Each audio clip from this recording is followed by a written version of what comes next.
Akin na yung bag mo! Hoy! Sandali lang yung bag ko! Sandali! Ay, naka! Sandali lang! Lahat Harangin ng ninyo! May documents ko magnanakaw! nasa loob niyan! Teka lang, hoy! Sandali naman! Tabi kayo! Tabi kayo! May snatcher! Ay, anak! Ano bang nangyari? Ay nako, si Sally ho, ninakawan ng bag. Yung lalaki na kayo tumatakbo doon. Hindi ko na siya naabutan eh. Ang bilis tumakbo. Nako, kawawa ka naman, Sally. May importante ba sa bag mo na yon? Oo, yung wallet ko. Yung sweldo ko para sa tuition ni Boyet. Ay, naku naman. Naku, tumawag na kayo ng pulis, baka mahuli pa. Medyo siya tumakbo sa may kanto ng Rizal Street. Kailangan kong habulin. Hindi pwedeng mawala yung pera ko. Nako, Sally, delikato. Huwag ka nang humabol mag-isa. May nakita po akong tumatakbo sa may eskinita. Mabilis pong lalaki tsaka may daladalang bag. Sige, salamat po ah. Sana maabutan ko pa. Mag-iingat ka, Sally! Ang ingay ng palengke, nabalot ng mga sigawan at hiyawan ng mga manluloko na tumakbo dala-dala ang bag ni Sally. Hindi alintana ang init ng tanghaling tapata at ang mga nakaharang na tao. At ang kanyang pagod na katawan mula sa maghapong pagtitinda. Nagdesisyon si Sally na habulin ang magnanakaw. Hindi niya pwedeng hayaang makawala ang perang pinaghirapan niya para sa kinabukasan ng kanyang anak na si Boyet. Sandali! Sandali! Balik mo ang bag ko! Dahil siya tumakbo! Sally! Sa may eskinita! Hindi ko siya pwedeng pakawalan. Ang sweldo ko naroroon eh. Naku, ate, delikado po. Huwag mo nang abulin. Kailangan kong kunin ang bag na yun. Para sa anak ko yun. Miss, gusto mo ba ihabol kita? Salamat na lang po. Baka makawala pa kapag sumakay pa ako. Sa kabila siya lumiko! Mabilis ang takbo! Ay, naku po. Hindi ko na siya makita. Pero kailangan kong magpatuloy. Sally! Abay, hinihingal ka na. Mapanganib yan. Hindi po ako pwedeng sumuko. Ang hirap kitain ng perang yun. Ma'am, ako na po ang hahabol. Delikado po sa inyo. Hindi po. Kaya ko na to. Nakikita ko pa siya sa unahan. Sally, isipin mo si Boyet. Baka kung ano pang mangyari sa'yo. Si Boyet nga po iniisip ko eh. Para sa kanya tong ginagawa ko. Ate! Doon po siya pumasok sa may lumang gusali! Salamat. Ay, Diyos ko. Tulungan niyo po ako. Sally, sandali. Tatawag tayo ng pulis. Wala ng oras. Baka makatakas ko. Kung hindi natin siya maabutan. Sige na. Ay nako, miss, hindi mo na siya maaabot. Masyado na siya mabilis. Hindi ako titigil hanggat hindi ko nakukuha ang bag ko. Para sa anak ko yun. Habang patuloy ang pagtakbo ni Sally, unti-unting nanlambot ang kanyang mga tuhod sa pagod. Hindi niya gaanong makita ang magnanakaw. Sa dami ng taong nadadaanan, sa kanyang pagmamadali, sa kawalan ng direksyon, hindi niya napansin. Paparating ang isang lalaki pagliko ng iskinita. Rico! Pasensya na po. Hindi ko sinasadya. Ang bilis ko kasi. Sorry talaga. Okay ka lang ba, miss? Mukhang napagod ka ng gusto Napano ka? Hindi ako okay. Yung bag ko, ninakaw eh. Kasama lahat ng mahalaga sa akin. Pati na yung sweldo ko. Bag? Kailan ito nangyari? Sino kumuha? Kanina lang, doon sa may palengke. May biglang sumunggab sa bag ko habang nag-aabot ako ng bayad.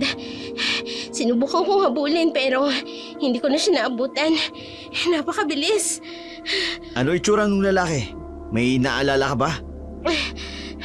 Nakaitim siya. Payat. Parang ang bilis niyang kumilos. Hindi ko makita yung mukha kasi maraming tao. Sandali lang. Umupo ka muna rito. Mukhang sobrang napagod ka. Hindi mo dapat biglain ang sarili mo sa pagtakbo. Pero hindi ko pwedeng pabayaan na makatakas siya. Ang pera sa bag, Sweldo ko yun para sa anak ko. Kailangan ko yun para sa tuition niya. Saang direksyon tumakbo? May alam mo akong lugar dito na posibleng taguan ng mga ganong klaseng tao. Doon, sa may lumang bodega. Pero baka kung saan na siya nakapunta. Doon? Doon sa lugar na yon? Kilala ko ang lugar na yan. Madalas tambayan ng mga ganyan. Hindi pa huli ang lahat. Teka lang, ako nang bahala. Anong gagawin mo? Huwag kang mapapahama ka, please. Hindi ko kakayanin kung madami ka pa eh. Huwag kang mag-alala. Alam ko kung paano haharapin ang ganitong klaseng tao. Madalas na akong tumulong dito sa lugar na to. Dito ka lang ha. Promise, babalik ako. Sigurado ka? Hindi mo naman ako kilala. Baka mapahama ka. Minsan kailangan nating tumulong kahit hindi natin kilala ang taong nangangailangan. Isa pa, mas kilala ko ang lugar na to. May chance ako na maabutan siya. Salamat ha. Sobra-sobra. Mark palang pangalan mo? Oo, Mark. Ikaw? Sally. Sally ang pangalan ko. Okay Sally. Dito ka lang magpahinga ha. Hindi ako papayag na hindi mabawi ang mahalagang bag na yan. Babalik ako. Tumakbo si Mark patungo sa direksyon ng magnanakaw. Mabilis at determinado. Sana mahuli niya. Sana tamang desisyon kung pagkatiwalaan siya. Bis, ayos ka lang ba? Mukha kang pagod na pagod ah. Gusto mo ba ng tubig? Hindi, okay lang po ako. May tumutulong na po sa akin. Sana lang talaga. Ilang minuto pa ang lumipas. Tahimik na nag-isip si Sally habang nakaupo sa bangketa. Ay, Diyos ko. Sana naman tamang desisyon ko. Sana hindi siya mapahamak. Sana bumalik siya may dalang magandang balita. Hindi mapakali si Sally habang hinihintay ang lalaki sa bangketa. Ang binata na si Mark mabilis na tumakbo sa direksyon ng magnanakaw. Ang kanyang mga mata, determinadong sundan ang mga posibleng daanan ng salarin sa makitid na eskinita, sa madilim na sulok ng lugar. Alam ni Mark ang bawat liko at ang shortcut na maaaring magsilbing taguan. Hoy! Sandali! Kuya, bakit po? May nakita ka bang tumatakbo dito? Payat, nakaitim at may dalang bag.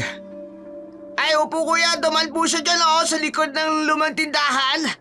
Salamat malaking tulong ka. Tumakbo si Mark papunta sa direksyon na itinuro ng bata. Mabilis ang kilos, ngunit maingat na nakatingin sa paligid. Ay sir, bawal pong pumasok sa likod. Private property yan. Pasensya na ho. Hinahabol ko yung magnanakaw. Dala niya yung bag na ninakaw niya. Ay magnanakaw pala? Ay nako, ang dami talagang masasamang loob dito. Patuloy na tumakbo si Mark hanggang sa makarating siya sa isang grupo ng mga tambay na nagkakatuwaan sa gilid ng kalsada. Mga pare, may nakita ba kayong lalaking tumatakbo? May dalang bag, payat at nakaitim. Oo pre, kararaan lang dito kanina. Saan siya dumaan? Anong direksyon? Doon sa Mayor House. Mabilis ang tumakbo eh. Parang takot na takot. Baka siguro magnanakaw nga. Ano pre, hahabulin mo? Oo pre, salamat sa tulong. Patuloy na tumakbo si Mark hanggang makita niya ang magnanakaw sa di kalayuan. Agad niyang tinigasan ang boses upang tawagin ito. Hoy! Tigil! Biglang binilisan ng magnanakaw ang pagtakbo. Pilit na iniiwasan si Mark. Ibalik mo yung bag! Hindi mo pagmamayari yan! Wala ka nang tatakasan pa! Ang magnanakaw ay pumasok sa isang abandonadong gusali. Sinundan siya ni Mark nang walang alinlangan. Akala mo matatakasan mo ko. Kilala ko ang lugar na to. Sa entrada ng gusali, hinarang siya ng isang security guard. No, kasi bawal pong pumasok dito. Private property po ito. Magnanakaw po, kailangan kong habulin. Dala niya yung ninakaw na bag. Sige sir, pero mag-iingat kayo ha. Pumasok si Mark sa loob ng gusali. Tahimik na naglakad habang pinakikinggan ang bawat ingay ng paligid. Alam kong nandito ka. Wala kang ibang dadaanan palabas. Kaya lumabas ka na! Biglang may narinig siyang kaluskos mula sa itaas.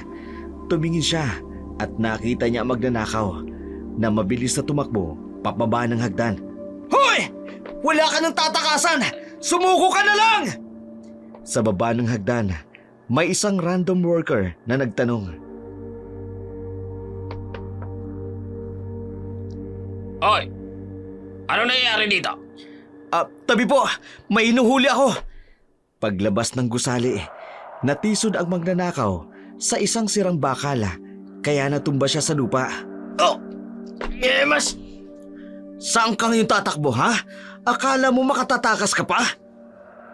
Lumapit si Mark sa magnanakaw habang ito nakahandusay sa lupa, halos hindi makapagsalita dahil sa takot at hiya.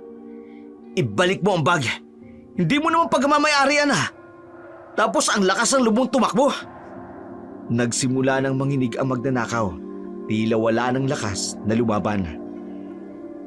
Pagkakataon na ni Mark na maabutan ito, ang madilim na sulok ng abandonadong gusali ay naging saksi ng kanilang dikitan. Pawis na pawis, hingal na hingal man, pero determinado si Mark na makuha ang bag na ninakaw kay Sally. Oh, akala mo makakatakas ka pa, ha? Pre, huwag ka nang makialam. Hindi mo naman bag to eh. Hindi, akin na yan. At lalong hindi sa'yo yan. Wala kang pakialam. Pera lang naman ang habol ko eh. Perang pinaghirapan na may-ari. Ibalik mo na yung bag na yan. Huwag kang lalapit. Sigurado ka? O gusto mong madagdagan yung problema mo? Pulang... Hey! Ano nangyayari dito? Pare, magnanakaw to! Tulungan niyo ako mahuli yan! Magdadakaw ka ha? Dito ka ba talaga nagtako? O ano? Iabot mo na yung bag. O kailangan pa natin magkasakitan? Tumakbo ang magnanakaw pero hinarang ng mga worker. Saan ka pupunta? Ha? Hindi ka makakatakas dito. Salamat mga pare. Pwede nyo nang dalhin ito sa presinto. Sige, kami na bahala. Ibalik mo na yung bag sa may-ari. Salamat uli. Magkikita rin tayo. Sure ka? Sa presinto? Pwede kitang dalawin doon. Sige na pare, kami na bahala rito. Salamat talaga mga pare. Habang naglalakad pabalik, buo pa naman ang lahat. Sigurado, mag-aalala ang babaeng yun. Kuya, nakuha mo pala yung bag. Oo, salamat sa tulong ng mga construction worker dito. Naku, mabuti naman nahuli. Kawawa naman kasi yung babae kanina. Oo nga eh. Sige ibabalik ko lang ito sa kanya. Dala ang tagumpay ng kanyang pagkakuha sa bag mula sa magnanakaw. Bumalik si Mark sa lugar kung saan iniwan niya si Sally. Ang dating tahimik na eskinita, unti-unting napuno ng mga tao na naging saksi ng kanilang pagkikita. Nakuha ko na ang bag. Oh my God! Nakuha mo talaga? Oo, check mo kung kumpleto. Hindi ako makapaniwala. Ang bilis mo. Nagsimulang magtipon ang mga tao sa paligid. Nako, ang galing naman ng binatang ito. Kumpleto pa. Kahit yung sweldo para sa anak ko, nandito pa lahat. Buti naman wala na wala. Ako, yang si Mark. Abay, tunay na gentleman yan. Hindi ko alam kung paano magpapasalamat. Kung hindi dahil sa'yo. Ay, sus! Naku naman, tignan nyo nga, oh! Abay! Perfect Bagay na ka. bagay! Perfect! Grabe naman po kayo. Kung okay lang, pwede ba akong humingi ng number mo? Nako! Yan nga ang sinasabi ko! Bigay mo na, Pagkakali bigay naman mo yan na. si Mark! Ay! Ay, ako kinikilig sa kanila! Parang teleserye! Ha? Sure. Pero, Para lang naman may way akong malaman kung okay ka na. You know, pagkatapos ng nangyari, di ba? nako, ito yung sinasabing pinagtagpo ng tadhana. Abay, destiny na yan! Sige, Bagay sila! thank you ulit ha. Sobra-sobra talaga. Wala yun. Basta, text kita mamaya ah. Tako! Kasit naman ang mga batang ere. Text! Parang meant to be, hindi na. Text! Ay! Text mo ko! Nakakala ko nung kabataan ko. Ano? Ganyan Walang din nag-text kami. sa'yo! Hindi, ganyan kami. Tamis! Sige, ingat ka ha. Ikaw din. Siguraduhin mong safe ka pag uwi mo ha. Kiss! Kiss! Kiss! Tuka! Lalong nagpalakpakan ang buong crowd.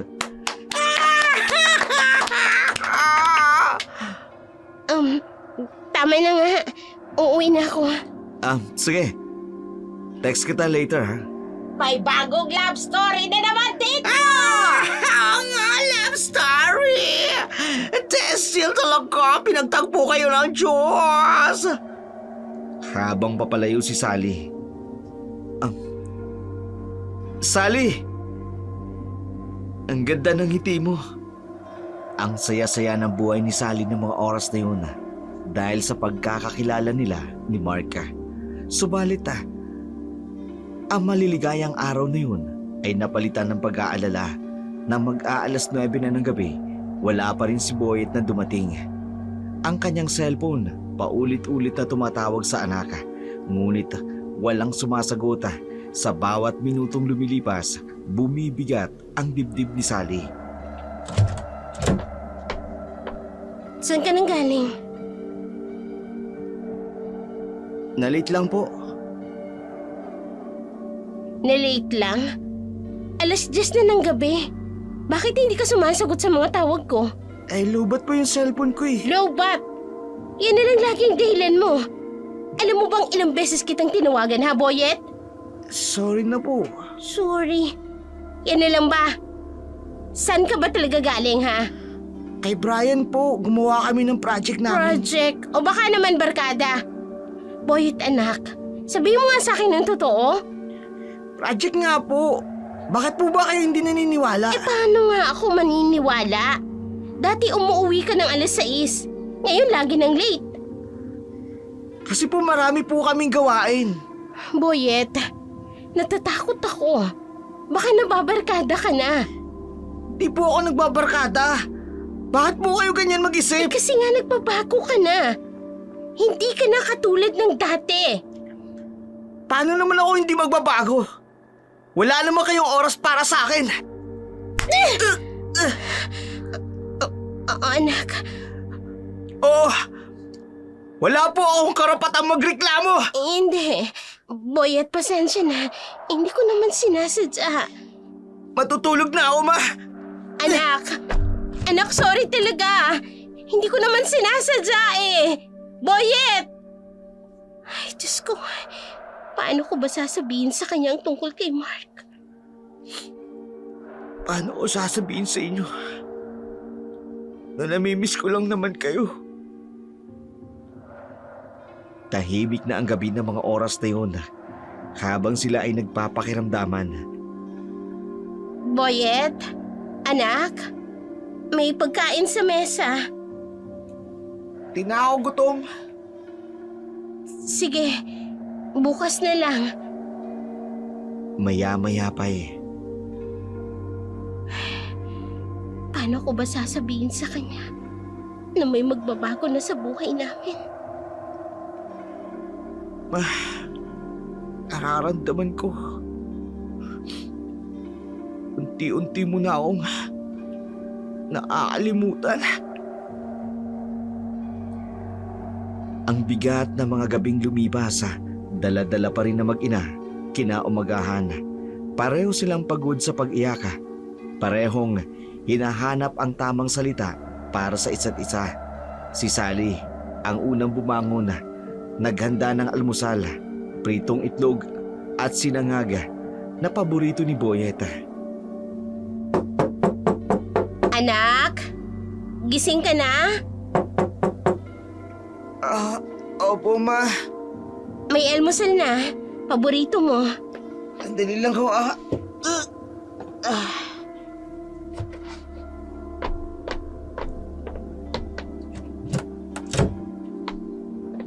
Anak, sorry ulit kagabi ha. Sorry din po ma.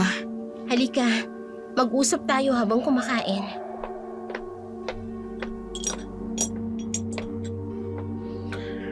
Anak, tama ka. Hindi ako naging mabuting ina lately.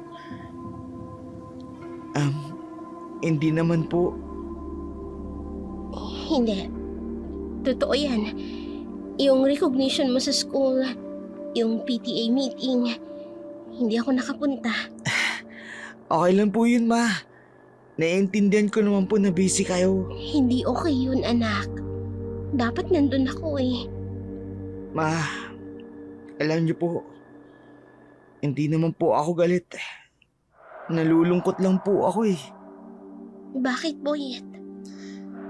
Kasi po, dati lagi tayong magkasama. Ngayon na, parang Parang ano, anak? Parang may iba na po kayong pinagkakaabalan eh. Anak, Yun sa recognition ko. First honor po ako ma. Gusto ko po sana makita niyo yun. patawad, anak. Hindi ko alam. Tapos po yung meeting, pinag-usapan po yung college preparation. Gusto ko po sana kayong kasama. Pangako, hindi na mauulit yun, ha? Ma, tayo-tayo lang naman eh. Bakit parang Anak, kasi may dapat sana akong sabihin sa'yo. Ha? Ano pong sasabihin niyo? Wala. Basta pangako ko. Mas magiging present na ako, ha? Promise din po ma. Hindi na po ako magpapagabi. Tayo-tayo na lang talaga, anak. Kaya dapat walang hindi pagkakaunawaan, ha? Opo. Sorry po ma. Mahal na mahal kita, anak. Mahal na mahal ko din po kayo. Maya-maya, habang naguhugas ng pinggan, Ay, Diyos ko. Paano ko sasabihin sa kanyang tungkol kay Mark? Hindi pa siguro ngayon. may hindi pa siya sinasabi. Pero okay lang. Ang mahalaga, nagkakaintindihan kami ni Mama. Matapos ang pag-uusap na mag-ina, kinailangan pa rin magtinda ni Sally para sa kanilang pang-araw-araw. Trabaho siya pero kinukulang pa rin. Kaya pagkagaling sa trabaho, nagtitinda si Sally para sa kanilang ikinabubuhay. Dala ang kanyang basket ng kakanin. Naglakad siya patungo sa park kung saan maraming estudyante at mga manggagawa ang maaaring maging customer niya. Hindi niya inaasahan doon niya makikita si Marka, ang taong kahapon lang nagpaiyak sa kanya sa harapan ng maraming tao.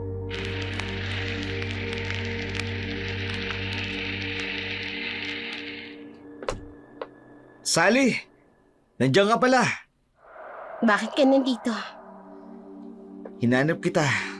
Alam ko, dito ka nagbebenta kapag galing mo May sa trabaho ako. Kung wala kang bibilhin, umalis ka na. Teka, sandali lang. Galit ka pa ba sa nangyari kahapon? Ano sa tingin mo? Sinigawan mo ko sa harap ng maraming tao. Kaya nga nandito ako para mag-sorry sa'yo eh. Sorry ka dyan. Magtatrabaho na muna ako. Ang init-init dito oh. Tara, mamasyal tayo. Ha? Hindi pwede. Kailangan ko magtinda.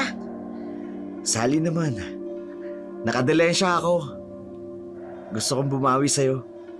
Bumawi? Ganun-ganun lang? Kahapon sinisigaw-sigawan mo ko dahil gusto mo lang naman makipag-usap.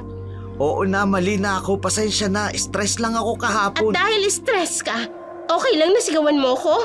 Hindi nga. Kaya nga gusto kong bumawi. Tara na. Hindi pwede. Ano yung mga paninda ko? Babayaran ko lahat. Magkano ba? Hindi ganun kadali yun. Eto, bibilin ko lahat. Para naman, may kita ka pa rin. Mark naman. Please. Gusto kitang makasama. Miss na kita eh. Saan mo ba ako dadalhin? Secret. Basta masaya doon. Promise. Paano kung may mangyaring hindi maganda? Sa akin? Hindi mo ba ako pwedeng pagkatiwalaan? Naku, ewan ko sa'yo. O diba? Napangiti kita. Tara na. Sigurado ka ha? Hindi mo na ako sisigawan? Promise. Ngayon lang to. Para makabawi na ako. Sige na nga. Yes! Tara na. Ilagay mo yung basket dito sa compartment. Habang naglalakad papunta sa motor. Sana tama itong desisyon ko, Diyos ko. Sigurado ako magugustuhan mong surprise ko sa'yo. Matapos ang mahabang biyahe ng motor, huminto sila sa isang pribadong resort sa labas ng syudad. Ang dating kumpiyansa ni Sally, unti-unting napapalitan ng pangamba nang makita ang lugar. Isang tahimik at pribadong lugar na malayo sa pamilyar na muka. Mark, bakit dito? Oh, may problema ba? Private resort ito. Oh, para tayong dalawa lang. Hindi ko alam. Parang hindi tama. Sally naman, 3 buwan na tayo, di ba? Pero hindi ba pwedeng sa mall na lang? Mall?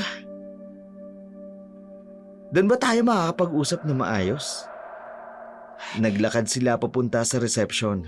Mark, alam ko kung anong ibig sabihin nito. Bakit? Ano bang iniisip mo? Mag-relax lang tayo. Mark, Dito tayo. hindi pa ako ready. Ready saan? Magpapahinga lang tayo. Alam kong hindi yan ang plano mo. Sally, 3 buwan na tayo. Normal lang to sa mga couples, di ba? Pero Mark, Hinila ni Mike si Sally papasok sa loob. Tara na. Mark! Yan.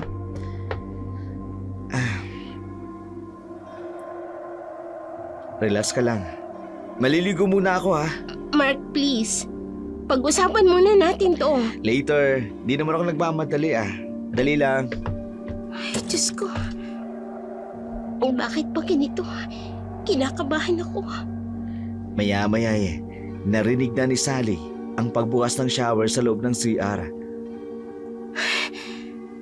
Parang first time ko ulit Pagkatapos ng tatay ni Boyet. Maya-maya pa Tama ba tong ginagawa ko? Paano kung mali? Samantala, sa loob naman ng CR, sigurado ako, hindi ka tatanggi ngayon sa akin. Diyos ko, gabayan niyo po ako. Hindi ko alam kung tama ba ito. Habang patuloy ang tunog ng shower, patuloy din naman ang kabang nararamdaman ni Sally. Hindi niya alam kung anong gagawin ng lalaki. Paglabas nito ng CR, Dapat umalis na ako. Pero bakit parang hindi ako makagalaw? Ang katahimikan ng silid ay naputol sa tunog ng pagbukas ng pinto ng banyo. Ang mga alalahanin na bumabagabag kay Sally ay napalitan ng isang ibang klaseng kaba nang lumabas si Mark. Ang tubig ay kumikintab pa sa kanyang katawan na tila inukit ng isang mahusay na eskultor. Maya-maya pa'y lumabas na si Mark, nakatapis lang ng tuwalya. Mark, Eto, tatanggalin ko na ang aking tuwalya. Oh, bakit ka natatakot? dapat siguro maligo na muna Wag ako. na. Gusto kitang malanghap ng natural. Lumapit si Mark kay Sally. Mark, hindi tama to. Bakit hindi tama? Mahal kita Pero mas matanda ako sa'yo. So what? Love doesn't care about age. 28 ka lang. 35 na ako. Mas gusto ko nga yung may experience na Hindi dapat. Shh! Stop thinking so much. Pero si Boyet, Huwag mo nang isipin ng iba. Tayo lang dalawa ngayon. Mas sinigpitan ni Mark ang yakap. ang bango mo. Ang bango mo rin. Lalo't pawisan ka. Mark, hindi ko alam. Just feel. Huwag ka mag-isip. Paano kung mali to? Paano magiging mali ang pagmamahal? Bata ka pa. Marami ka pa. Age is just a number. What matters is what we feel. Mark, hindi ko alam. Then, stop knowing. Just feel. Unti-unting lumapit ang kanilang mga mukha. Mark, I want you. And I want you me too. promise me. I promise everything. Naglapat na ang kanilang mga labi. Ay, Lord, patawad po. Pero hindi ko na kaya. Oh, finally. Habang nagpapalipas ng oras si Sally sa resort kasama si Mark, sa kanilang tahanan naman may ibang drama ang nagaganap. Ang kanyang amang si Puyong nakaupo sa kanilang maliit na sala. Ang mga daliri ay kumakagata sa tuhod. Sa sobrang pagkabahala at pagkairita habang paulit-ulit na tumitingin sa orsana. Alas 6 na. Dapat nandito na siya. Lolo, kanina pa po kayo.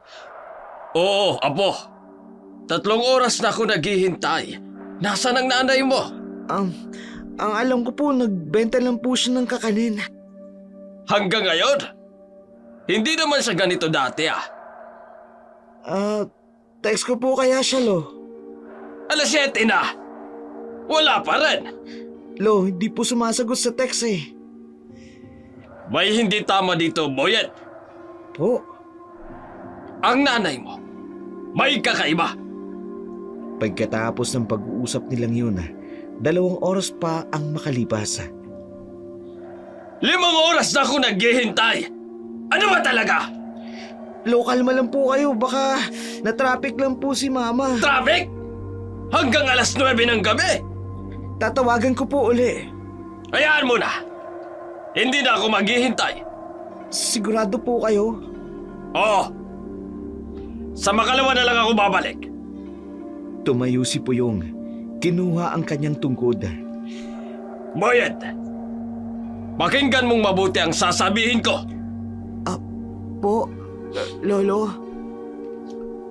Huwag kang magpapabaya sa sarili mo. Lolo. At kung sakaling may mga has na manakit sa'yo, huwag kang papayag. Lo, bakit po ganyan kayo magsalita? Wala sa lahi natin ang api-apihin lang ng ibang tao. Tandaan mo yan. Lo, natatakot po ako sa tono ng pananalita nyo.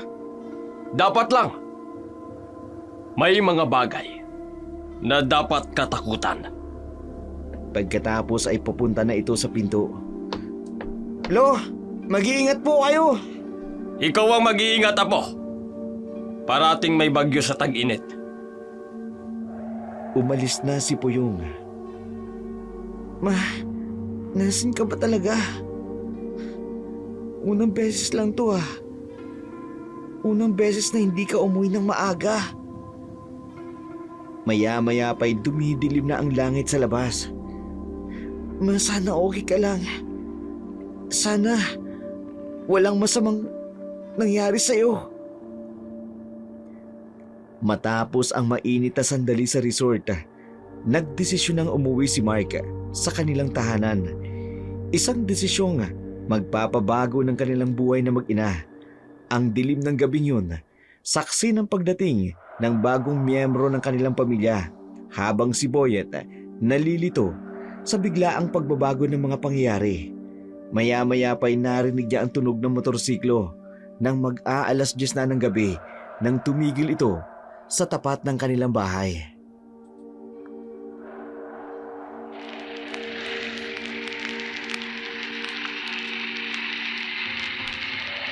Ma? Kayo na po ba yan? Oo, anak. May kasama ako. Pumasok si Sally kasama si Mark. Ma, sino po siya? Anak, si Mark. Siya ang... Hello, Boyet. Nice to finally meet you. Ho?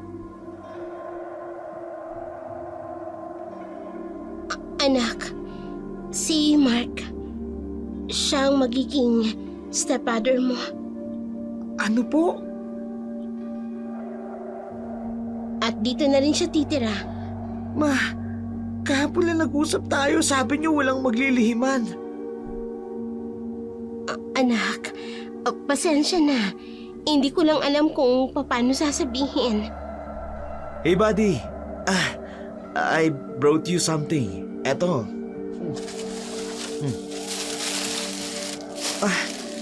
Mga bagong damit tsaka sapatos para sa'yo. Ma, nandito po si Lolo kanina. Ha? Si Papa? Opo, inintay niya po kayo. 5 oras po siya naghintay. Anak, bakit hindi mo sinabi? Paano po sasabihin sa inyo hindi niyo po sinasagot yung mga text at tawag ko? Hey, let's not fight. Family na tayo ngayon, di ba? Oo nga naman, anak. Si Mark na yung sagot. Siya na yung sagot sa dasal ko. Ho? Tutulong siya sa atin para makapagtapos ka ng pag-aaral. That's right, Boyet. I really love your mom. Tsaka, mahal na rin kita bilang anak. Anak, mabait si Tito Mark mo. Magkakasundo kayo. Try mo itong specially pick for you. Salamat po. O siya, pagod na kami. Papasok na kami sa kwarto, ha? Good night, Boyet. Well band tomorrow, okay? Pumasok ng 2 sa kwarto. Ma, bakit hindi niyo mo lang sa akin ikinonsulta? Tiningnan ang mga regalo. Ang bilis na lahat. Kahapon lang nag-usap tayo about being honest. Tapos ngayon...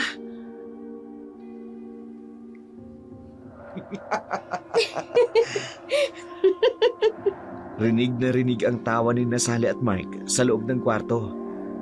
Sana tama itong nangyayari.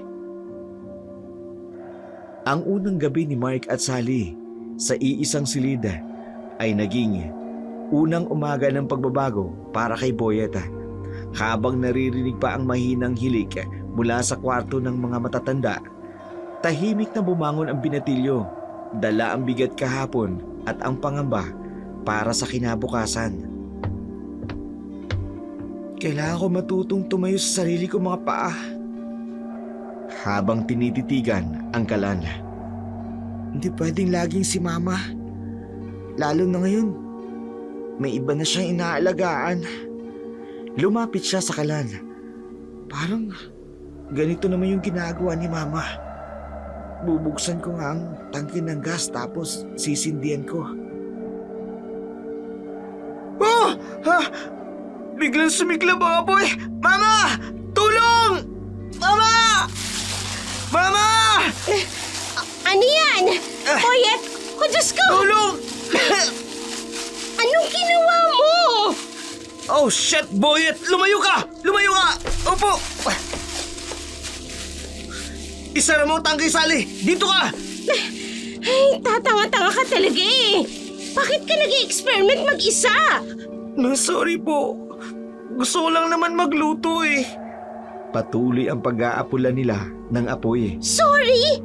Eh, paano kung nasunog ang buong bahay? Han, kalma lang. Napigilan naman ka agad, di ba? Kalma!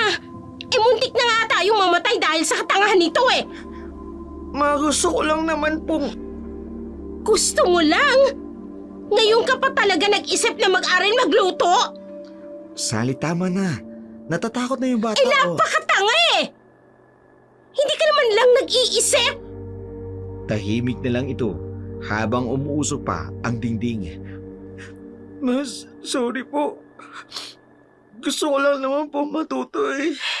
Ewan ko sa'yo, kung ano-ano na lang yung pinapasok mo dyan sa isip mo. Okay na. At least walang nasaktan. Tama na yan. Hoy, Boyet ah. Tingnan mo yung ginawa mo. Nasira pa yung dingding natin. Hindi ko naman po sinasadya. Ay, naku! Pumunta ka nga sa kwarto mo! Tahimik na umalis si Boyet. Han, bata pa siya. Normal lang naman na gusto niyang matuto ng mga ganyan. Noon hindi naman siya ganito. Hindi ko na siya maintindihan. Sa kwarto naman ni Boyet. Sorry po. Gusto ko lang naman ipakita na kaya ko na eh. Parang di na kayo dapat mag-alala sa akin. Matapos ang pangyayaring yun sa kusina, tahimik na ang bahay. Ang usok ay unti-unting nawala. Ngunit ang bigat ng hanging naramdaman pa rin. Lumabas si Mark sa kwarto. May dalal-dalang basket ng mga maruruming damit at isang bagong paraan para ipakita sa kanya ang kapangyarihan sa bagong tahanan. Oh, Boyet! Laban mo nga ito. Po? Yung mga damit, laban mo. Damit ko yan. Po, pero ano? Wala naman po akong ginagawang ganitong trabaho dati. Well, may chance na nga, di ba? Adaptation to change is important. Pero po, sandali lang. Yan ang pera. Eto po para sa pagod ko. Oo. 1,000 yan. Hindi ko po kailangan yan. Ayaw mo? Okay, fine. Akuin ko ng pera. Sige po, lalaban ko na po. Good boy. Pagkatapos mo maglaba, po, mag-igib ka ng tubig sa CR sa kwarto. Po, hindi naman po kami gumagamit ng CR doon dati. Exactly. Pero ngayon doon ako maliligo, so mag-igib ka. Bakit po ako? Because I said. May problema ba tayo? Wala po. Good. Kapag natapos mo ng paglalaba, mag-igib ka kaagad ah. Maliligo ako mamayang hapon. Umalis si Mark papunta sa kwarto. Kailangan ko rin talaga ba itong gawin? Habang naglalaba. Dati hindi naman ganito. Pero ngayon, maya-maya pa eh. Para na akong katulong sa sarili kong bahay.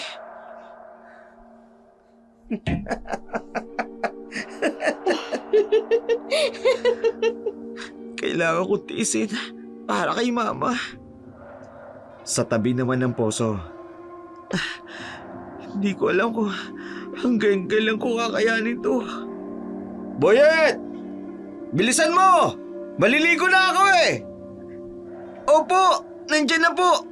Sandali lang po!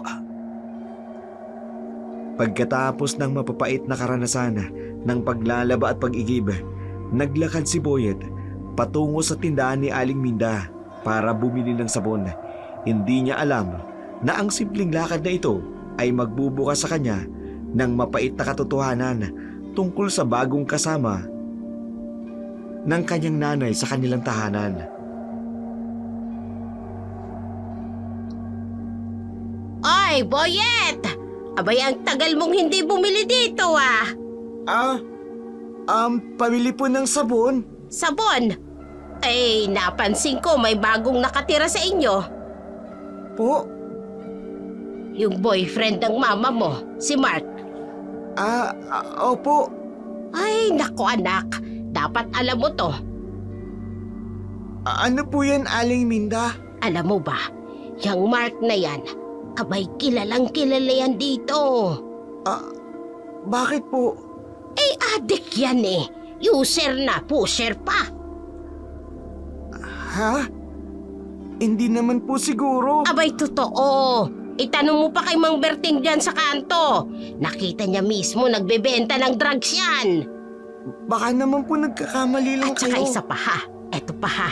Napapansin ko lately. Ano? Yung mama mo, parang nagbabago na. Nagbabago po ang ugali? Oo. Eh, dati hindi naman siya ganyan. O ngayon, laging pagod, walang gana. Normal lang naman siguro po yun. At yung sigawan.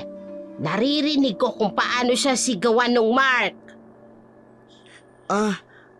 Hindi naman po palagi. Ako, Boyet. Natatakot ako. Baka ma-involve na rin ang mama mo sa droga. Naku, hindi po totoo yan.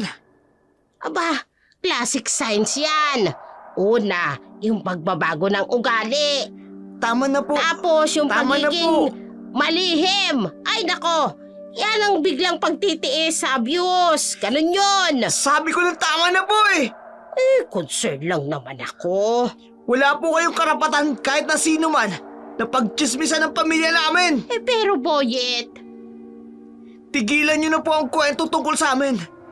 Hindi niyo po kilala si Mama. abay kilala ko ang mama mo noon.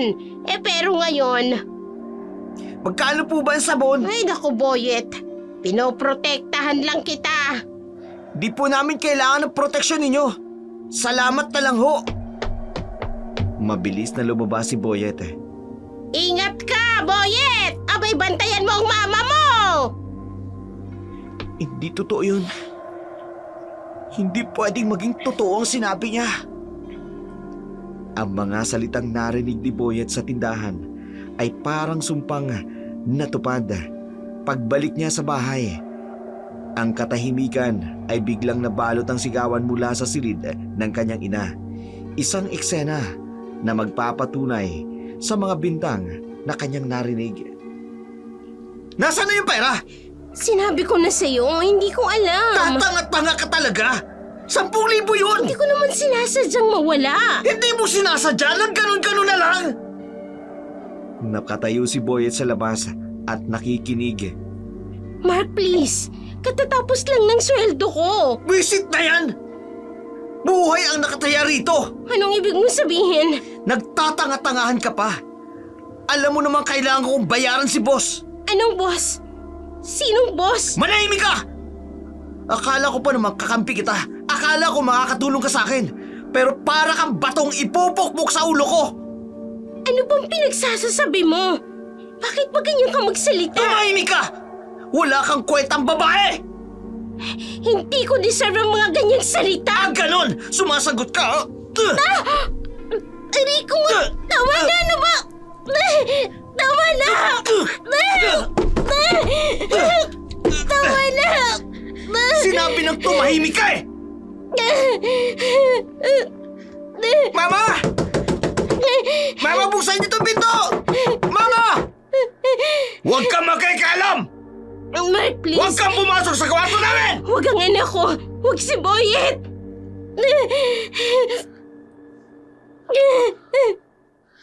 Buksan niyo tong pinto! Ano nangyayari sa iyo dyan? Sabi ko tumahimik ka! Mama, hindi ko talaga alam. Buksan niyo tong pinto! Mati ka sa ulo mo ha! Sabi na huwag kang makikialam o pumasok dito sa kwarto! Boyet, anak! Okay lang ako. Sige na, pumasok ka sa kwarto mo.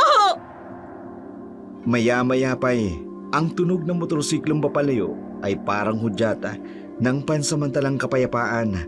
Sa mga sandaling yun, walang pag-aalinlangan si Boyet na tumakbo papunta sa kwarto ng kanyang ina.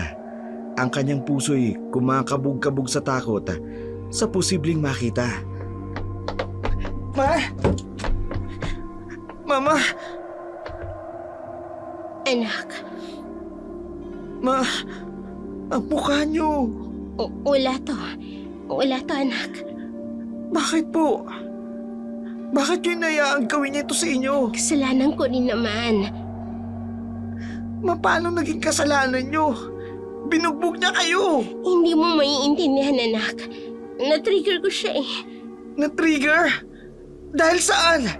Sa nawawalang pera? Nawala ko yung 10,000. Importante yun sa kanya. Pero ma, hindi dahilan yun para saktan kayo. Boyet, mainit lang ang ulo niya. Pagod din siguro. Ma, naalala niyo ba yung sinabi ni Lolo noon? Anong sinabi ng lolo mo? Na huwag tayo magpapapi kahit kanino. Hindi niya sinasadya. Nagkataon lang naman. Ma, paano niyang nasabi hindi niya sinasadya? Tingnan niyo nga yung mukha ninyo. Anak, hindi mo naiintindihan. Nawala ko yung pera niya. Ma, napapansin ko. Sobrang nagiging makakalimutin na kayo. Ha? Hindi naman. Oo, kasi lagi kayong puyat. Lagi kayong pagod. Anak, Kahapon nga po yung mga importanteng bagay nakalimutan nyo na. Yung mga pangako nyo, yung lakad natin, pati si Lolo. anak, patawarin mo ko. Maayo po kayo nakikitang ganito. Para kayong ibang tao na eh. Hindi ako magbabago. Hindi, anak. Pero, bakit nyo siya pinagtatanggol? Sinasaktan niya na kayo. Kasi nga, kailangan natin siya, Boyet. Hindi po. Hindi natin siya kailangan. Okay naman tayo dati, di ba? Anak, pumasok ka na sa kwarto mo. Ma, Please, anak. Ayokong madamay ka. Sige na. hanggang kailan po kayo magtitiis, ma? Kinabukasan, pinilit ni Sally na itago ang pasa sa kanyang muka sa pamamagitan ng make-up. Ngunit ang mga mata ni Aling Mayang ay masyadong matalim para maloko sa simpleng pagtatakip. Sa tindahan, nagsimula ang isang komprontasyon. Magpapakita kung gaano kalayo ang paghahanda ni Sally na ipagtanggol ang taong nanakit sa kanya. Ay, Sally, ano yung nasa mukha mo? Natisod lang po ako. Natisod? Sa kama siguro, habang binabraso ka, no? Ha? Ano pong ibig niyo sabihin? Nako, Sally, kilala kita mula pagkabata. Hindi naman ako manhid. Aling Mindy naman. Yang mga pasamo, pareho ng kulay doon sa pamangkin ko na binubugbog ng asawa. Hindi po ganun yun. Oy, hindi nga ba? Oy, sige, sabihin mo nga sa akin, nasan si Mark kagabi? Bakit po? Aba, ay rinig na rinig ko ang sigawan ninyo. Rinig na rinig ko yung mga sampal. Medyo may hindi lang po kami pagkakaintindihan. Ay, pagkakaintindihan? Eh, saan niya dinaan ang pag-uusap? Sa pamamagitan ng suntok? Hindi niyo po naiintindihan.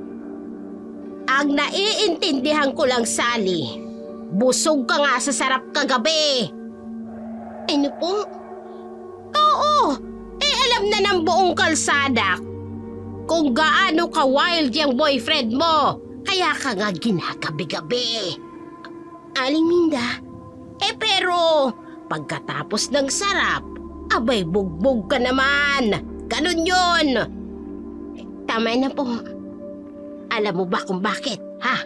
Kasi, yung kinakasama mo, abay adik yan. Hindi po totoo yan. Anong hindi totoo? Tanong mo sa buong palengke. Abay kilalang kilala yung Mark na yan. Wala po kayong karapatan. Anong walang karapatan? Akong nagpapautang sa'yo tuwing kinakapos ka, tapos sasabihin mo wala akong karapatan? Binabayaran ko naman po ang lahat ng utang ko, ha. Hindi yan ang pinupunto ko, Sally. Abay, concern lang naman ako. Hindi ko po kailangan ng pagiging concern niyo. Kanyang ka na ba talaga kabulag? Ha? Abay, kailan ka magigising? Naglalakad na palabas si Sally. Nako, hayan, tumatakas ka na naman. Pag-utang sa akin, pagbili sa iba, ako naman talaga, oo. Hindi na po ako uutang sa inyo, kahit kailan. Nako, Sally. Halos hindi ka na nga makilala. Sino ba itong Saling kaharap ko? Hoy! Hoy! Ganyan ka ba talaga, ha? Ganyan ba kahalaga yung mapanakit mong asawa ko, no? Worth it ba yung mga pasamo? Hoy! Hoy! Tignan nyo, oh. Ganyan talaga kapag nabubulagan. Kahit bugbugin ang todo-todo, abay itatanggi pa rin. Di ba? Tignan mo. Ay, nako. Sana'y tulungan ng Diyos ang babaeng yan. Baka sa kapal ng pagmamahal niya, buhay niyang katapat. Matapos ang pagmamalasakit na eksena sa tindahan ni Aling Minda, ang buong komunidad nagbulong-bulungan tungkol sa sitwasyon ni Sally. Si Boyeta, naglakad pa uwi mula sa eskwela, ay nakakita ng isang pamilyar na anyo. Si Mark, ang kanyang motorsiklo na para bang nanunood kung sino o kung ano. Hindi mapigilan ni Boyet ang magtaka, kaya't dahan-dahan siyang lumapit upang obserbahan ang mga pangyayari. Si Mark yun Bakit parang nagtatago? Anong ginagawa niya rito? Maya-maya may dumating na itim na kotse. Bumukas ang bintana at lumitaw ang isang lalaking nasa driver's seat. Pre, ang tagal mo Traffic pare. Nadan pa kasi ako sa checkpoint Checkpoint? Dami nilang oras. Kompleto ba? Oo, pure shit to. Hindi ka magsisisi. Nagpalitan ng sobre at plastic. Malinaw sa paningin ni Boyet ang transaksyon, kaya't halos nanginginig siya sa nakita. Diyos ko, droga ba yun? Count mo kung gusto mo. May tiwala ko sa'yo, pre. Suki muna ko, di ba? Maya-maya pa'y may biglang dumating na mobile patrol. Nagliliyab ang lugar at sigawan ng mga ingay ng mga tao. Huwag kayong gagalaw! Putyang gala naman, oo. Mabilis na sumakay si Mark sa motor. Nagparurot sa eskinita habang ang mga pulis ay humahabol. Huli ka na! Bumaba ka ng motor mo! Nagpatuloy ang habulan. Nagtakbuhan ang mga tao at ang bulungan sa paligid ay mas lumalakas. Ano? Drug pusher pa na talaga! Oo nga, kawawa naman si Sally Totoo pala ang sinasabi nila. Maya-maya pa'y nawala na ang tunog ng mobile patrol. Tanda ng pagtakas ni Mark. Nako, nakalusot na naman. Siya, siguradong babalik din yan. Doon nakatara kay Sally.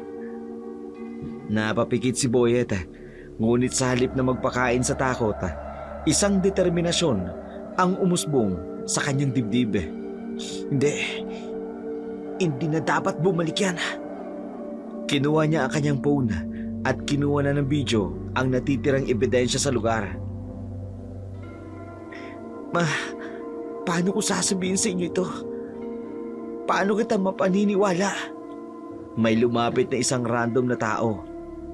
Baka sa muka ang takot. Hoy bata! Umalis ka riyan! Delikado! Opo, may gagawin pa po ako. Tumakbo si Boyet. Hawak pa rin ang cellphone at ang bigat ng katotohanan na kanyang nasaksihan. Tama na, Ma. Tama na ang pagtitiis.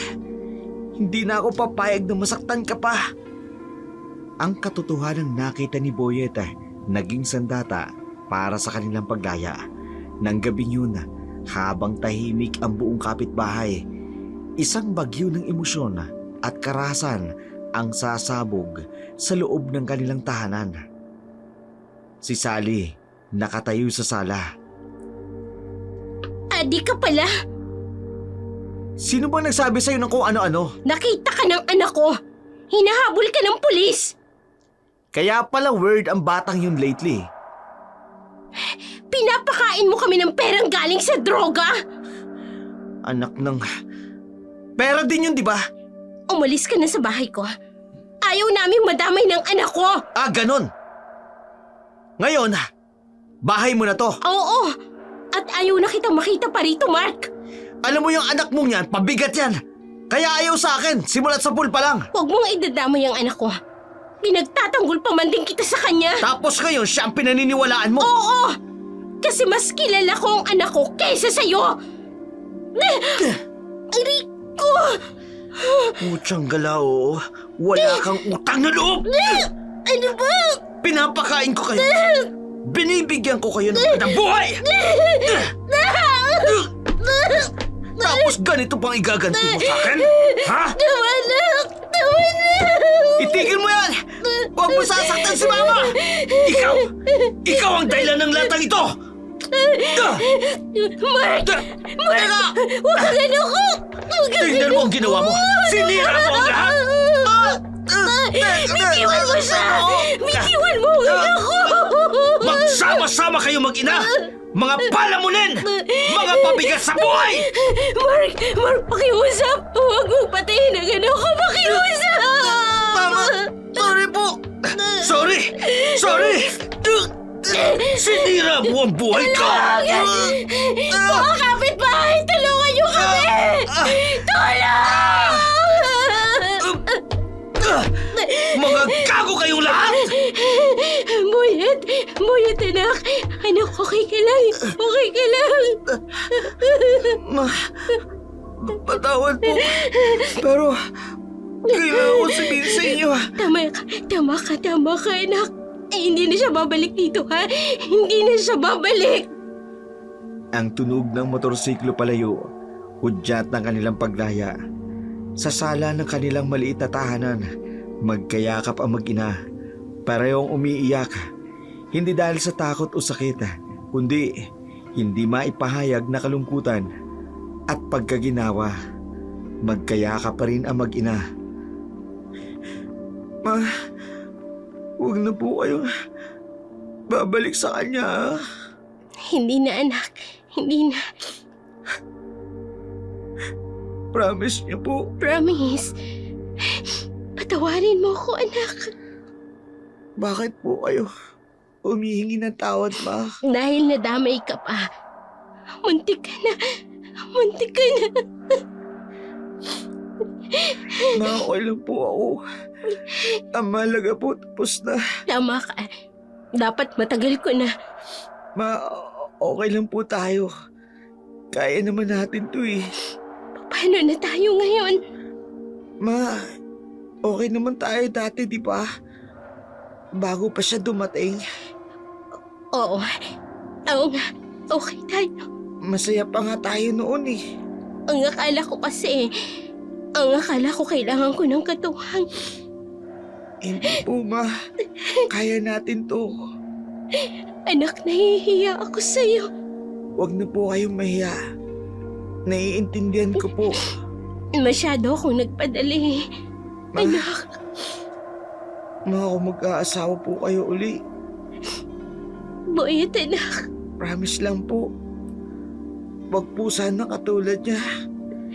Wag po yung mapanakit na lalaki. Hindi na. Hindi na anak, hindi na. Never again. Tayo-tayo na lang muna, Ma. Oo, tayo na lang muna anak. Tayo muna. Kaya naman po natin eh. Basta magkasama lang tayo. Tumayo si Sally. Hinawakan ang kamay ni Boyet. Alika, magluluto ako. Ma, miss ko na po yung lutong bahay ninyo. Ako rin anak. Naglakad sila papunta ng kusina. Ma, Oh, mahal na mahal ko po kayo. mahal na mahal din kita anak. Ikaw lang ang tunay kong tahanan. Basta tandaan niyo po, kaya naman natin eh. Kung ano man po ang mangyari, nandito lang po ako. Salamat anak. Kasi ikaw ang nagpaalala sa akin kung ano ang mas mahalaga. Lagi po nating pipiliin kung ano po yung tama. Matapos ang masakit na paghabol sa masalimuot na yugto ng kanilang buhay, isang gabing puno ng katahimikan ang bumalot sa bahay ni Sally at Boyet. Ang ilang araw ay puno ng tensyon. Tila sumisiksik sa bawat sulok ng tahanan. Sa gitna ng tila katahimikan, bumalik si Mark. Bit-bit ang tila normal ng ngiti at anyo na puno ng lihim ng kasamaan. Mark, paano ka nakapasok dito? Surprise! Miss na kita, Sally.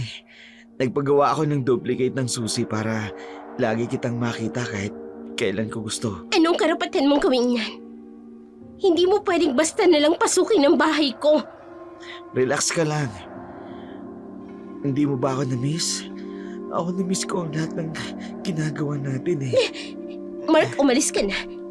Hindi na kita gusto sa buhay ko. Tapos na tayo. Tapos na? Ano ba sinasabi mo? Bakit may iba ka na? Kaya mo ko itinataboy? Oo, may iba na ako. Ang sarili ko. Natauhan na ako, Mark. Hindi mo na ako mapapasunod pa. Hindi mo ko pwedeng talikuran, Sally. Wala kang karapatang gawin niya sa akin. Ano ba? Itiwan mo ako, Mark. Wala ka ng karapatan sa akin. Kung wala kang iba, dapat ginagawa natin Ano ba? Alam mo namang ako na ang nagmamahal sa'yo ng ganito. Hindi, ano ba? Tama na. Hindi mo ako pwedeng pilitin, Mark. Ano ba? Tignan natin kung wala kang nga iba. Kung wala, papayag ka sa gagawin ko. Gusto mo naman to, di ba? Sige na, pumayag ka sa gagawin ko. O gusto mong galitin ako? Mark, ano ba? Maawa ka naman. Huwag mo akong pilitin. Sally, sumunod ka na, Sally. Wala Tumigil ka ka na na, magagawa. Sophie. Akin ka na. Mark, ano ba? Akin ka. Ano ba? Bitiwan mo. Oh. Sa gabing yun, ang maliit na tahanan ni Sally na puno ng sigaw at iyak na binalot ng takot. Walang sino man sa paligid ang nakarinig ng kanyang paghingi ng saklolo. Ang anino ng karasan ay muling bumalot sa kanyang bahay na tila paulit-ulit ang sumpang hindi niya matakasan. Matapos ang masalimuot na gabi, iniwanan ni Mark si Sally na wasak ang katawan at puso habang siya ay luhaan at duguan. Ang pintig ng kanyang puso ay umaalingaw-ngaw kasabay ng tahimik na pagdaloy ng kanyang luha. Sa gitna ng pagdurusa, biglang dumating si Puyong, ang ama ni Sally. Ang init ng galit sa kanyang mga mata tulad ng apoy na handang lumamon sa sino mga mananakit sa kanyang anak. Hindi maganda ang maaaring mangyari oras na malaman niya kung sino ang may gawa ng kahayupang iyon. Sa kabila ng pagtatago ni Sally ng katotohanan, lumabas si Boyet, dala ang galit at tapang, na sabihin na si Mark ay may kagagawa ng lahat. Ito ang naging simula ng isang hindi malilimutang pagharap na puno ng puot at paglalantad na matagal ng lihim ng kanilang pamilya. Sally! Ano nangyari sa'yo? Sinong may gawa nito? Wala po. Wala po ito. Lolo, si Tito Mark po ang may gawa nito. Ano? Totoo ba ito, Sally? Si Mark ang may gawa nito. Itay, huwag na. Hayaan na lang natin. Kasalanan ko rin naman eh. Kasalanan mo! Paano naging kasalanan mo ang pangbubugbog sa'yo? Nagalit lang siya. Hindi niya naman po sinasadya. Hindi niya sinasadya! Anak! Anong klaseng tao ang gagawa nito kung hindi sadista? Lolo, hindi niyo dapat palampasin to. Hindi ko na kayang makita si Mama ng ganito. Gawin niyo po ang nararapat. Huwag na. Ayoko ng gulo. Ako naman yung may kasalanan eh. Hindi ko siya dapat hinayaang pumasok sa buhay namin. Anak! Pakinggan mo ako! Hindi ko ito papayagang mangyari sa pamilya natin! Hindi kita pinalaki para maging ganito! Tay, tama na. Hayaan na lang natin. Aalis na lang kami ni Boyet. Aalis! Hindi ito matatapos sa pag-alis, Sally. Kailangang managot ang demonyong yon sa ginawa niya! Tay, Lolo, bakit po kayo ganyan magsalita? Sally, matagal ko nang tinanggap na gusto mong mamuhay ng normal. Pinayagan kitang maging katulad ng ibang tao. Kahit alam kong iba tayo. Teka, sandali po. Anong ibig niyo pong sabihin? Ang dugo natin ay hindi ordinaryo. Ipinanganak tayo para ipagtanggol ang sarili laban sa anumang pananakit. Pero ngayon, nakikita kitang duguan at martir sa harap ng isang walang kwentang tao! Ma, ano pong ibig sabihin ni Lolo? Bakit ganito mga sinasabi niya? Boyet Apo, ito ang tandaan ninyo. Walang sino man ang may karapatang manakit sa atin. Ang dugo ng ating pamilya ay para sa paglaban, hindi para sa pagpaparaya! tama na po, Itay. Ako nang may kasalanan. Ayoko nang may masaktan pa na sino man. Kaya huwag niyo na po siyang saktan. Sally, ang pagiging martir ay hindi pagkatao ng ating pamilya. Pinayagan kitang mamuhay ng normal, pero hindi kita papayagang mamatay dahil sa pagiging martir mo. Lolo, huwag niyong palalampasin to. Lalabanan natin siya, di ba? Hindi, anak. Ayoko ng gulo. Ayoko ng karahasan. Sally, wala ka nang magagawa. Ang lalaking yon ay mananagot sa lahat ng ginawa niya at walang makakapigil sa akin! Tay! Huwag po! Ayoko nang may madamay. Ayoko madamay ang pamilya natin. Tay! Wala akong may papangako, Sally. Pero sisiguraduhin ko, hindi na siya babalik pa!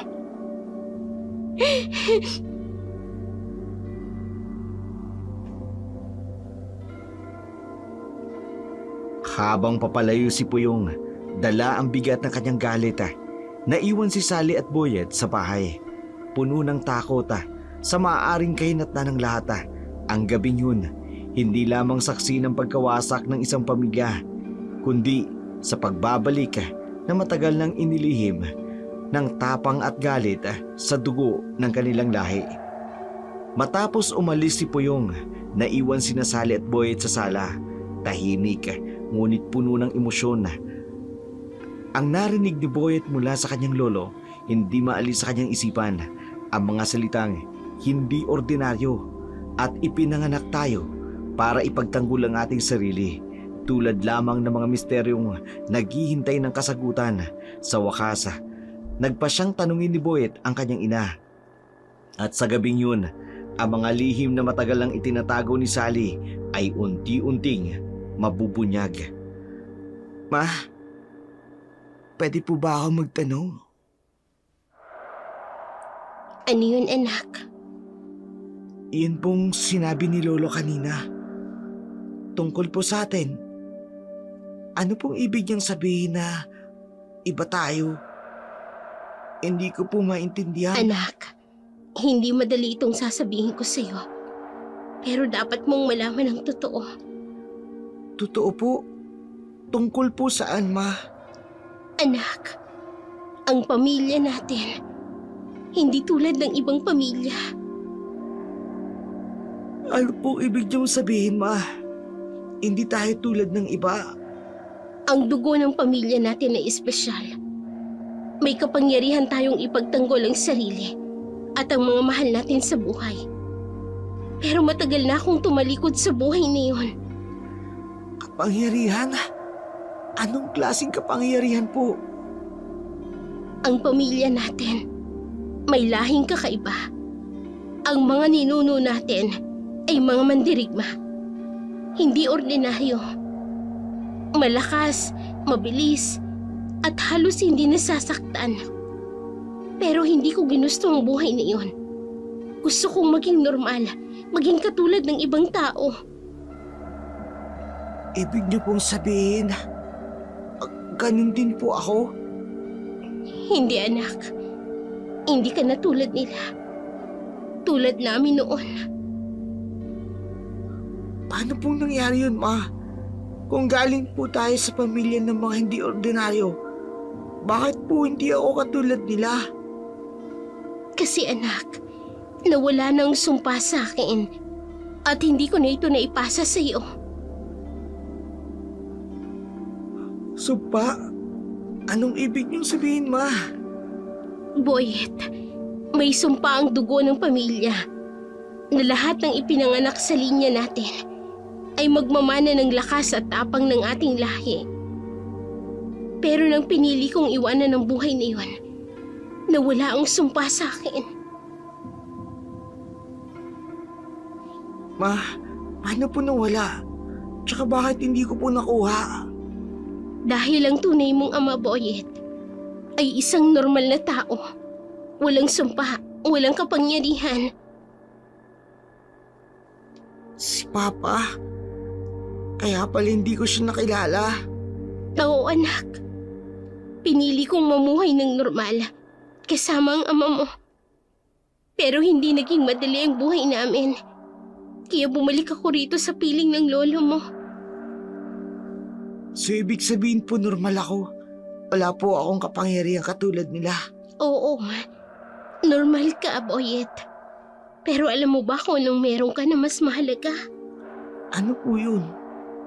Ang puso mo, ang tapang at ang pagmamahal mo. Hindi mo kailangan ng kapangyarihan para ipakita yon. Pero Ma, kahit normal lang po ako, hindi ko na po hayaang saktan muli kayo ng lalaking yun. Salamat, anak. Pero sana, hayaan mo kong protektahan ka. Ako na ang bahala sa lahat. Tayo po ang bahala sa isa't isa. Kahit ano pong mangyari, basta magkasama tayo. Sa gabing yun, unti-unting nabunutan ng tinik si Sally. Matapos aminin ang matagal ng lihim, ngunit kasabay ng pag-amin nito ay ang pagharap sa bagong hamon ng kanilang buhay na kanilang haharapin sa kanilang buhay pamilya. Sa kabila ng pagiging normal, ang pagmamahal at pagkakaisa nila ay tulad ng sandata laban sa anumang pagsubok na darating. Habang nagkakaroon ng tahimik na pagsasakatuparan ang bagong direksyon sa buhay ni Sally at Boyet, si Mike naman nananatiling tago sa isang lugar na malayo sa kanilang tahanan. Ang kanyang galit at takot at ang maling pag-aakala ng si Sally ay hindi makatatakas sa kanyang kontrol. Tulad ng apoy, patuloy na nag-aalab. Isang gabi, Sa hindi inaasahang pangyayari, dumating si Sally sa kanyang pintuan katulad ng isang masamang panaginip o marahil isang magsisimula pa lang ng bagong laro na inaakala niyang kontrolado niya.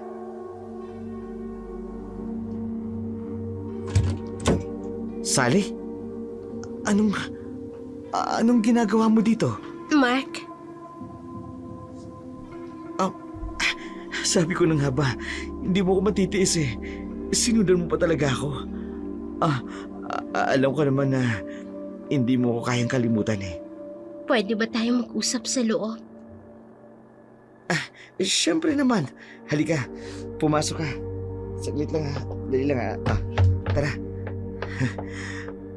Alam mo, pasok ka muna. Sabihin mo sa akin ngayon kung gaano mo ko na-miss. Kailangan natin mag-usap ng seryoso. Alam ko na yan. Sabihin mo na na-miss mo ko. Ikaw din naman eh. Na-miss din kita. Alam mo ba, iniisip kita gabi-gabi. Mark, hindi ito tungkol sa atin. Hindi ito tungkol sa nakaraan. Anong ibig mong sabihin? Bakit ka nandito? Mark, nagpunta ako rito. Hindi dahil na-miss kita, kundi dahil gusto ko na matapos ang lahat ng ito. Matapos? Ano ba tinatapos mo, Sally? Tayo? Hindi mo pwedeng basta-basta tapusin ang lahat ng yun. Matagal nang tapos ito, Mark. Ikaw lang ang ayaw tumanggap. Sinaktan mo ko. Sinira mo ko. Hindi ko nahahayaang ulitin mo pa yon. Seryoso ka ba? Alam mo naman hindi kita kayang saktan kung hindi ka lang tumanggi sa akin, di ba? Yan ang problema, Mark. Sa tuwing hindi mo nakukuha ang gusto mo, nananakit ka. Hindi ko nahahayaang mangyari uli yun. Kaya nandito ako para sabihin sa iyo na itigil mo na ang lahat ng ito. Sally, hindi mo pwedeng sabihin sa akin yan kung anong dapat kong gawin. Mahal kita, tayo pa rin. Tandaan mo yan. Ang pagmamahal na sinasabi mo, puro sakit at kontrol. Hindi ako magpapaloko sa iyo. Akala ka mo ba makakatakas ka sa akin? Akala mo ba may ibang tatanggap sa'yo? Ha? Basahin mo ito. Isang restraining order. Simula ngayon, hindi ka na pwedeng lumapit sa akin o sa pamilya ko. Restraining order. Wala akong pakialam dyan. Sinong pumipigil sa akin nun? Ha? Walang makapipigil sa akin, Sally. Hindi mo ako matatakot, Mark. Alam ng mga pulis ang lahat ng ginagawa mo. Hindi ka na makakapagtako. Akala mo ba kaya kang protekta ng batas? Sa huli, babalik ka pa rin sa akin. Hindi, Mark. Sa pagkakataong ito, ako ang may kontrol. Hindi mo na ako masasaktan kailanman. Sally, babagsak ka rin sa akin. Tandaan mo yan. Hindi na, Mark. Tapos na ang laro mo. Habang isinasara ni Sally ang pinto, tila isang matinding bigata ang naalis sa kanyang balikata. Alam niyang hindi pa lubusang tapos ang laban. Ngunit sa mga sandaling yun, naiguhit niya na ang kanyang linya. Isang malinaw na wakas sa relasyong puno ng karahasan at takot. Sa kabila ng galit at banta ni Marka, handa na siyang harapin ang bukas. Dala ang tapang at pagmamahal para sa pamilya. Sa kabila ng matinding babala at galit ni Sally sa huli nilang pagkikita ni Marka, ang lalaki ay nanatiling makasarili, arogante, kumbinsido na babalik sa kanya ang babae. Sa bago nitong tinutuluyan, ang gabi ay tila isang pangkaraniwang araw-araw lamang para kay Marka. Ngunit sa ilalim ng malamlam na ilaw at ng malamig na kapaligiran, isang mas madilim na plano ang unti-unting bumalot sa gabi. Walang kamalay-malay si Marka. Ang kanyang nakasanayang laro ay magtatapos sa isang paraang hindi niya inaasahan.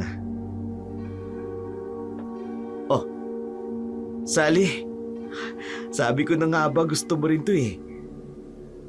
Napakainit ng gabi. At yak, ikaw ang magpapalamig sa aking gabi. Mark, humiga ka. Gusto ko lang ipakita sa iyo kung gaano kita pinapahalagahan. Sabi ko na nga ba eh, kakainin mo lahat ng sinabi mo. Alam mo, yan yung gusto ko sa'yo, Sally. Yung ikaw ang magtatrabaho, patunay lang na hindi mo ko kayang layuan ang katawan kong kinababaliwan mo, di ba? Oo, Mark. Gusto ko lang suklian ang lahat ng ibinigay mo sa akin. Yan. Ganyan nga. Alam kong hinahanap-hanap mo ko. Hindi ka wag dyan. Di ba di ka mabubuhay na wala ako? Biglang may naramdaman si Micah na malamig na bakal na dumikit sa kanyang harapan. Anong ginagawa mo? Biglang sumakit ang katawan ni Mark. Isang malakas na sigaw ang binitiwan niya. Sally! Anong ginagawa mo?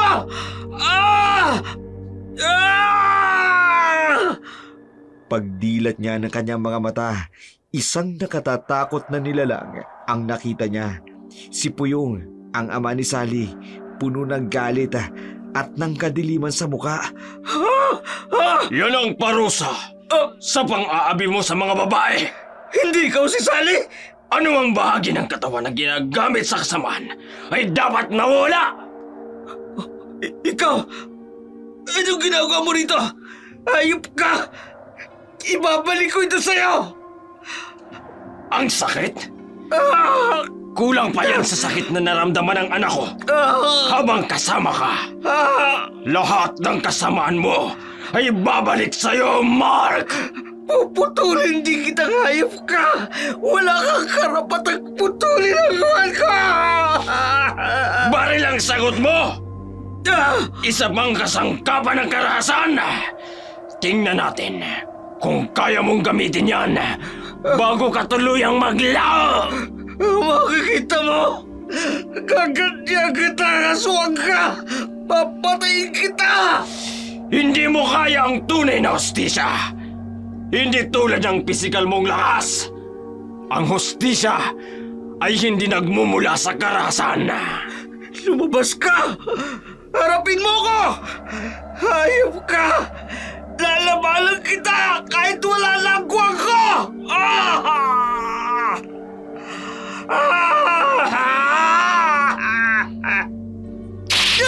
Hayop ka! Sa gabing yun, isang tila walang katapusang bangungot ang bumalot kay Marka. Ang kanyang kahiyupan at kalupitan, nagbunga ng hustisyang hindi niya inaasahan. Si Puyong, na puno ng galit at determinasyon, ay nag-iwan ng marka sa kanyang buhay. Isang marka ng pagdurusa na magtatagal sa kanya magpakailanman. Habang ang dilim ay bumabalot sa lugar, ang mga sigaw ni Mark unti-unting nilalamon ng katahimikan ng gabi. Matapos ang nakakikilabot na paghaharap ni Puyong at Mark, bumalik siya sa bahay nila Sally at Boyet na tila isang tahimik na bagyo. Sa kanyang mga mata ay bakas ang galit na pilit niyang nilalabanan para mapanatili ang katahimikan ng kanyang pamilya. Subalit alam niyang ang pangyayaring yun ay hindi pa ang katapusan. Si Mark, kahit pasugatan at nawawala ng lakas, maaaring bumalik upang magiganti. Kaya nagpa siyang anyayahan ni Puyong, sina Sally at Boyet na lumayo. Isang hakbang na maglalayo sa kanila sa panganib, ngunit magdudulot din ng panibagong simula.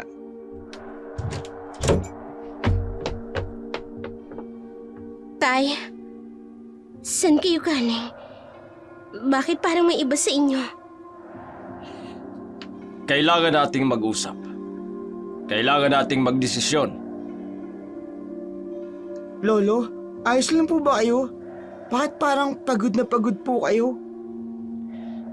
Apo, ayos lang ako. Pero hindi na tayo pwedeng magpabaya. Kailangang lumayo na tayo. Lumayo? Tay, anong ibig niyong sabihin? Saan tayo pupunta? Kahit saan na hindi tayo aabutan ng hayop na yon. Alam kong babalik siya, Sally. At hindi na natin dapat hintayin yon. Ano bang ginawa ninyo? Sabihin niyo sa akin. Basta, inayos ko na ang dapat ayusin. Magtatanda ng lalaking yon. Ano bang ibig niyong sabihin? Hindi kayo pwedeng gumawa ng bagay na lalong magpapalala sa sitwasyon, Itay. Sally, ginagawa ko lang ang nararapat. Hindi mo naiintindihan ang puot na nararamdaman ko tuwing naiisip kong sinaktan ka niya. Lolo, hindi na po ba talaga siya babalik? Ayoko na po makitang umiiyak si Mama dahil sa kanya. Apo, gagawin ko ang lahat para hindi na siya bumalik. Pero para sigurado, kailangan nating lumayo. Hindi solusyon ng pagtakas. Hindi ba natin pwedeng tapusin ito nang hindi na kailangang umalis? Kung mananatili tayo rito, hindi tayo maliligtas. Ano pa ba ang gusto mo mangyari, Sally? Pabayaan ko siyang bumalik? At saktan kayo ulit? Hindi ko na ho alam kung kakayanin namin ni Boyet na mag-umpisa ulit sa ibang lugar. Ma, kahit saan po tayo magpunta, basta magkasama tayo. Kaya na natin yun. Tama ka, anak. Basta magkasama tayo, walang imposible. Mag-impake na kayo. Hindi ko alam kung gaano katagal bago bumalik ang demonyong yon. Pero sisiguraduhin ko, wala na siyang aabutan dito. Sana nga ho tamang desisyon natin ito. Para kay Boyet at para sa ating lahat.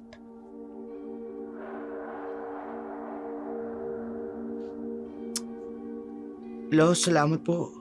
Kahit ano pong mangyari, andito po kayo ni Mama para sa inyo.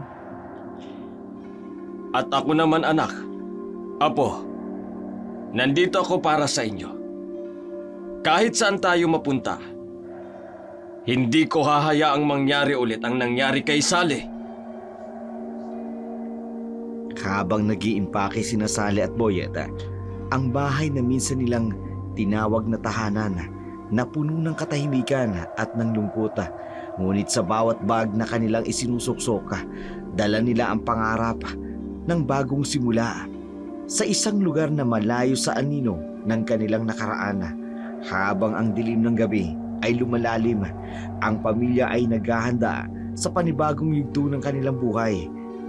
Puno ng pag-asa, ngunit handang harapin ang anumang hamon na maaring sumalubong sa kanila. Anak, gusto mo bang dalhin natin ito? Opo, Mama. Diyan po tayo masaya, di ba? Oo nga. Pero gagawa tayo ng bagong mga alaala. Mas masaya. Ma, pwede po bang... Oo naman. Favorite mo yan eh. Since grade 1. Opo, binili niyo po sa akin yan eh. Nung na-perfect ko po yung math. May tumunog na lumang kahas sa kabinet. Naku, ang mga lumang sulat ng lolo mo. Ma, ang dami pong picture ninyo dati. Ang saya-saya niyo po dati. Oo, anak. Kaya siguro hinahanap ko rin ang ganong saya. Kaya ako... Wag na po kayo malungkot. Magsisimula na lang po ulit tayo. Paano kaya tayo magsisimula, anak? Magsisimula tayo sa simula. Kahit paano po, basta magkasama tayo. Tsaka si Lolo. Biglang may nahulog na libro. Oh, old notebook mo to ah. Ma, wag niyo na pong buksan yan. Teka, ano to? Teka, May love letter dito Man naman. Pareho silang natawa. Isang tawa na tila nagpapaalala na kahit sa gitna ng lungkot, may mga sandaling magpapaligaya sa kanila. Salamat anak Para saan naman po? sa pagiging matatag, sa pag-unawa, sa pagmamahal. Normal lang po yun. Anak niyo po ako eh. Tara na, marami pa tayong dapat ayusin. Oo nga po. Pero ma, Ano yun anak? sa susunod po, pwede po ba magkaroon tayo ng malaking kwarto? Yung may bintana? Sige, pipili tayo ng magandang lugar. Bagong simula nga, hindi ba? Sa pag-alis ni Sally at Boyet at Puyong mula sa lugar na minsan nilang tinawag na tahanan, ang kanilang mga yapak ay tila nag-iwan ng bakas ng aral mula sa hindi malilimutan ng sinumang makaririnig ng kanilang kwento. Ang bawat hakbang paglayo ay isang hakbang patungo sa bagong simula, isang patunay na ang pinakamadilim na gabi ay may katapusan din. Tulad ng maraming kwento ng buhay, ang mga nangyari kay Sally, isang salamin ng katotohanan. Hindi lahat ng nagpapakitang matamis na salita ay dalisay din ang intensyon. Si Mark, sa kanyang pagpapanggap na pagmamahal, ay naging simbolo ng mapaglinlang na mukha ng karahasan. Isang babala sa lahat ng tunay na pagmamahal ay hindi kailanman magsasanhi ng pinsala o takot. Ang kwentong ito, hindi lamang tungkol sa paghihiganti o ng hustisya. Ito ay isang kwento ng pagbangon, kung paanong ang isang ina sa kanyang pagmamahal sa anak ay natagpuan ang lakas na lumaban at umalis sa isang mapang-abusong relasyon. Si Sally ay naging halimbawa na hindi kailanman huli ang pagbabago, na ang tunay na lakas hindi nakasalalay sa pisikal na kapangyarihan, kundi tapang ng pusong handang ipaglaban. Si Boyet, sa kanyang murang edad, ay naging testigo kung paanong ang pag-ibig ay maaaring maging sandata o kalasaga. Sa kanyang mga mata, nakita natin kung paano ang isang anak ay maaaring mag-isang lakas ng ina, at kung paanong ang bata ay may kakayahang maintindihan at tumayo para sa katotohanan. Ang kanyang presensya ay nagsilbing paalala na ang mga desisyon natin hindi lamang para sa ating sarili, kundi para na rin sa mga taong umaasa sa atin. Si Puyong naman, sumasalamin ng walang hanggang pagmamahal ng isang magulang. Ang uri ng pagmamahal na handang gawin ang lahat kahit pa ang pinakamahirap na desisyon para sa kapakanan ng kanyang mga anak. Ang kanyang aksyon, bagamat maaaring kontrobersyal, pero sa iba, nagpapakita na ang pagprotekta sa pamilya ay minsan nangangailangan ng matapang na hakbang. Sa huli, ang kwentong ito ay isang paalala na ang tunay na lakas ng isang pamilya hindi nakasalalay sa mga lihim na kapangyarihan o ng mga sumpa, kundi sa pagkakaisa at pagmamahalan. Ang bawat sugat, bawat luha, bawat pagsubok ay nagiging daan upang mas lalong tumatag ang kanilang samahan.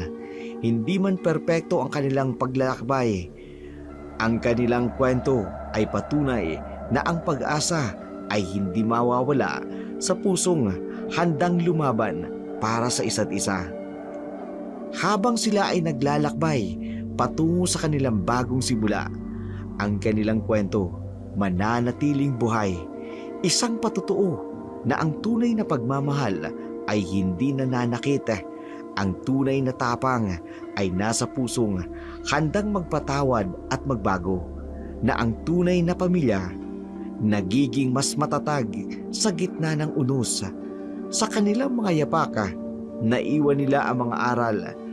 Ang pinakamahalagang kapangyarihan ay ang lakas ng loob na pumili ng tama, ang tapang na umalis sa mali, at ang pag-asang lumika ng bagong bukas. Sa bawat hakbang palayo sa nakaraan, sila ay patungo sa isang kinabukasang kanilang pinili. Isang kinabukasang puno ng pag-asa, dignidad at ng tunay na pagmamahal. At sa kanilang kwento, naiwan nila sa atin ang katotohanan, ang pinakamatinding kadiliman kailanman ay hindi kayang talunin ang liwanag ng pagmamahal at pagkakaisa ng pamilya.